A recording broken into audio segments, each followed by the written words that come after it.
الرحمن الرجيم بسم الله الرحمن الرحيم ومن يتق الله يجعل له مخرجا ويرزقه من حيث لا يحتسب وقال رسول الله صلى الله عليه وسلم إن الرزق يطلب عبده كما يطلب أجله أو كما قال النبي صلی اللہ علیہ وسلم۔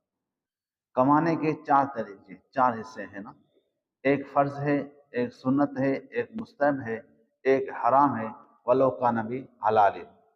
اتنا کمانا ہر شخص پر فرض ہے کہ وہ اپنا اور اپنے اہل و عیال کا پیٹ پال سکے، دوسرے کی محتاجی سے بچ سکے، اور ضرورت سے زیادہ کمانا بھی جائز ہے، تاکہ اس نیت سے کمائے تاکہ ضرورت سے زیادہ جو بچ جائے وہ غریب اور مسکینوں میں صدقہ کیا جائے، یہ سنت ہے۔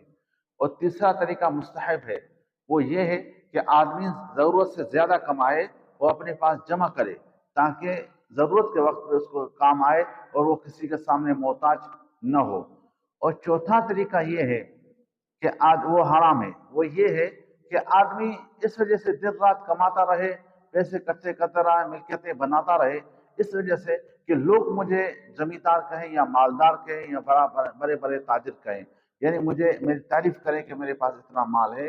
اس وجہ سے فرمایا کہ وَلَوْ كَانَ بِحَلَالٍ، اگر اس نیت سے کماتا ہے، اگرچہ حلال نمونے سے کمائے تبھی حرام ہے۔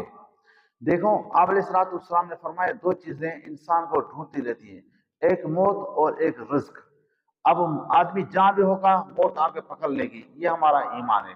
بعینی اسی طرح یہ ایمان ہونا چاہیے کہ جو رزق اللہ رب العزت نے ہمارے تقدیر میں لکھا ہے وہ ہر حال میں ہمیں مل کر رہے گا، وہ ہم سے کوئی چھین نہیں سکتا، وہ اس سے ذرہ برابر کم نہیں ہوگا اور ذرہ برابر زیادہ بھی نہیں ہوگا، کیونکہ آپ علیہ السلام میں دونوں چیزیں ڈھونڈتی رہتی ہیں۔ اب جو رزق ہمارے تقدیر میں وہ ہمیں ملے گا۔ اب ہمارا یہ ذہن بنا ہوا ہے کہ ہم دھوکہ نہیں کریں گے، ملاوٹ نہیں کریں گے، جھوٹ نہیں بولیں گے، مکاری نہیں کریں گے تو ہمارا گزارا نہیں چل سکتا، ہمارا تجارت نہیں چلے گی، ہماری دکان نہیں چلے گی۔